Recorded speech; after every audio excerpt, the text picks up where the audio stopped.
कभी सोचा है किसी भी अस्पताल के ऑपरेशन थिएटर में चमकते हुए औजारों के पीछे क्या होता है? पर्दे के पीछे एक पूरी दुनिया है जहां एक छोटी सी भी गलती की कोई जगह नहीं होती। ये वो जगह है जो हर मरीज को सुरक्षित रखती है, लेकिन ज्यादातर लोगों को इसके बारे में पता ही नहीं होता। तो आज चलिए इसी अदृश्य ढाल, इसी अनसीन शील्ड के अंदर झांकते हैं। तो कहानी शुरू करने से पहले ये समझना सबसे जरूरी है कि आखिर इस पूरे तामझाम की, इस पूरे सिस्टम की जरूरत ही क्यों पड़ी। मतलब दिक्कत क्या है। एक सवाल है, अस्पताल में इलाज के दौरान सबसे बड़ा छिपा हुआ खतरा क्या हो सकता है? जवाब शायद वो नहीं है जो ज्यादातर लोग सोचते हैं।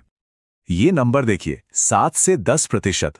वर्ल्ड हेल्थ ऑर्गेनाइजेशन के मुताबिक अस्पताल में भर्ती हर 100 में से 7 से 10 मरीजों को एक नया इन्फेक्शन वहीं पर लग जाता है। मतलब वो ठीक होने आते हैं और एक नई बीमारी साथ ले जाते हैं। ये आंकड़ा वाकई में चौंकाने वाला है। और इसी को कहते हैं हॉस्पिटल एक्वायर्ड इन्फेक्शंस या HAIs। मतलब वो इन्फेक्शन जो अस्पताल में ही मिलता है। और इसका सबसे बड़ा गुनहगार कौन है? अक्सर वो उपकरण जो सर्जरी या किसी भी प्रोसीजर में इस्तेमाल होते हैं, और अगर वो पूरी तरह से साफ ना हो। और यहीं से हमारी आज की कहानी का हल निकलना शुरू होता है। तो सवाल यह है कि इस छिपे हुए दुश्मन से लड़ता कौन है। चलिए मिलाते हैं आपको इस कहानी के असली हीरो से, अस्पताल का वो गुमनाम डिपार्टमेंट जो इस खतरे के खिलाफ पहली दीवार बनकर खड़ा है। इसका नाम है central sterile supply department, short में CSSD। ये अस्पताल का वो सेंट्रल हब है जहां हर तरह के मेडिकल और सर्जिकल सामान को पहले डीकंटामिनेट किया जाता है, फिर तैयार करके, स्टेरिलाइज करके और फिर स्टोर किया जाता है। ये एक पूरी फैक्ट्री की तरह काम करता है। इसे समझने का सबसे अच्छा तरीका यह है कि CSSD को पूरे अस्पताल का इम्यून सिस्टम मान लीजिए। बिल्कुल वैसे ही जैसे हमारा शरीर बीमारियों से लड़ता है, CSSD पूरे अस्पताल को इन्फेक्शन से बचाता है। ये एनालॉजी एकदम परफेक्ट बैठती है। और ये डिपार्टमेंट कोई आम कमरा नहीं होता। इसे बहुत सोच समझकर जोन्स में बांटा जाता है। मतलब एक वन वे ट्रैफिक सिस्टम होता है। गंदे आइटम्स एक तरफ से अंदर आते हैं, फिर वो क्लीन जोन में जाते हैं और आखिर में स्टेराइल जोन से बाहर निकलते हैं। ये सब इसलिए ताकि क्रॉस कंटामिनेशन का जरा सा भी चांस न रहे। तो चलिए अब एक काम करते हैं, एक इस्तेमाल हो चुके सर्जिकल इंस्ट्रूमेंट की जगह खुद को रखकर देखते हैं उसका सफर कैसा होता है। वो कैसे एक गंदी इस्तेमाल की हुई चीज से वापस एकदम शुद्ध और इस्तेमाल के लिए सेफ बन जाता है। यह है उस इंस्ट्रूमेंट का पूरा सफर, स्टेप बाय स्टेप। सबसे पहले कलेक्शन और फिर क्लीनिंग, उसके बाद इंस्पेक्शन और असेंबली, फिर होती है पैकेजिंग। अगला बड़ा स्टेप है स्टेरिलाइजेशन, फिर उसे स्टेराइल स्टोरेज में रखा जाता है और आखिर में जरूरत पड़ने पर उससे वापस डिस्ट्रीब्यूट कर दिया जाता है। हर एक स्टेप एक मजबूत कड़ी की तरह है। एक बात समझना बहुत जरूरी है, स्टेरिलाइजेशन से भी पहले जो सबसे जरूरी चीज है वो है सफाई, एकदम बारीकी से सफाई। अगर कोई इंस्ट्रूमेंट ठीक से साफ ही नहीं हुआ तो उसे स्टेरिलाइज करने का कोई मतलब नहीं। इसीलिए हर एक चीज को मैग्निफिकेशन के नीचे यानी बड़ा करके देखा जाता है कि कहीं कोई खरोच, कोई कमी तो नहीं रह गई।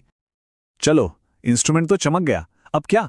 अब आती है पैकेजिंग की बारी। और ये बस किसी गिफ्ट को रैप करने जैसा नहीं है, इसके पीछे भी पूरा का पूरा साइंस काम करता है। ये सिर्फ एक रैपर से कहीं ज्यादा है। जरा इन दोनों तस्वीरों को देखिए। बाईं तरफ है वो पुराना आउटडेटेड ड्रेसिंग ड्रम और दाईं तरफ है मॉडर्न पैकेजिंग। फर्क साफ दिख रहा है ना? लेकिन ये सिर्फ दिखने का फर्क नहीं है, ये मरीज की सुरक्षा में जमीन आसमान का फर्क पैदा करता है। तो ये पुराने ड्रम इतने अनसेफ क्यों हैं? पहली बात, इनमें कोई असरदार फिल्टर या सील नहीं होती। मतलब धूल, नमी, कुछ भी अंदर जा सकता है। और सबसे बड़ी प्रॉब्लम, एक बार आपने ड्रम खोला तो अंदर रखी बाकी सारी चीजों की स्टेरिलिटी की कोई गारंटी नहीं, सब कुछ कॉन्टैमिनेट हो सकता है। और अगर बात करें रैपिंग मटेरियल की, तो ये देखिए, बैरियर की असली लड़ाई। जो पारंपरिक लिनन का कपड़ा होता था वो बार बार धुलने से कमजोर हो जाता था। बैक्टीरिया को रोकने की उसकी क्षमता करीब 70% और शेल्फ लाइफ बस 7 दिन।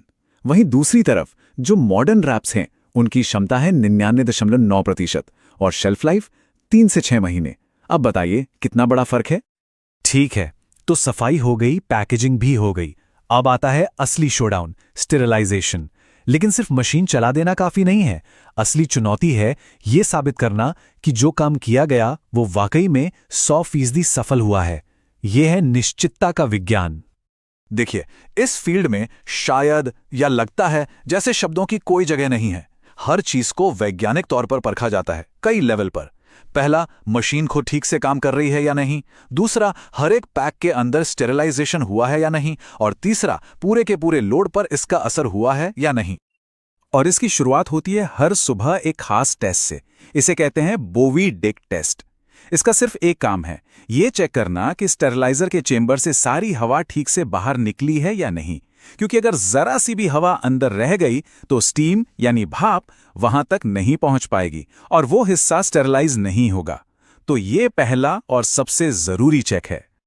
लेकिन एक और सवाल है, एक पूरे लोड में जो सबसे मुश्किल जगह पर रखी चीज है उसे कैसे टेस्ट करें? इसका जवाब बड़ा दिलचस्प है। आप टेस्ट करने के लिए उससे भी ज्यादा बड़ी चुनौती खुद बनाते हैं। और इसी को कहते हैं प्रोसेस चैलेंज डिवाइस यानी पीसीडी। ये एक तरह का टेस्ट है। इसके अंदर स्टीम के लिए एक बहुत ही मुश्किल घुमावदार रास्ता बनाया जाता है। लॉजिक सिंपल है, अगर स्टीम इस सबसे मुश्किल रास्ते को पार करके अंदर रखे इंडिकेटर तक पहुंच गई तो इसका मतलब है कि वो लोड में रखी हर आसान जगह तक तो पहुंच ही गई होगी। ये एक तरह का गारंटी टेस्ट है। ये चार्ट देखिए, ये दिखाता है कि इस टेस्ट पैक को कितना जिद्दी बनाया गया है। 1 मिनट के बाद भी 80% बैक्टीरिया जिंदा हैं। 2 मिनट के बाद भी 60%। पूरे 3.5 मिनट लगते हैं उन्हें खत्म करने में। तो जब यह टेस्ट पास होता है तो यह पक्का हो जाता है कि लोड में बाकी सब कुछ तो 100% स्टेरिलाइज हो ही गया होगा। तो कुल मिला के बात यह है कि मरीजों की सुरक्षा कोई एक काम करने से नहीं होती।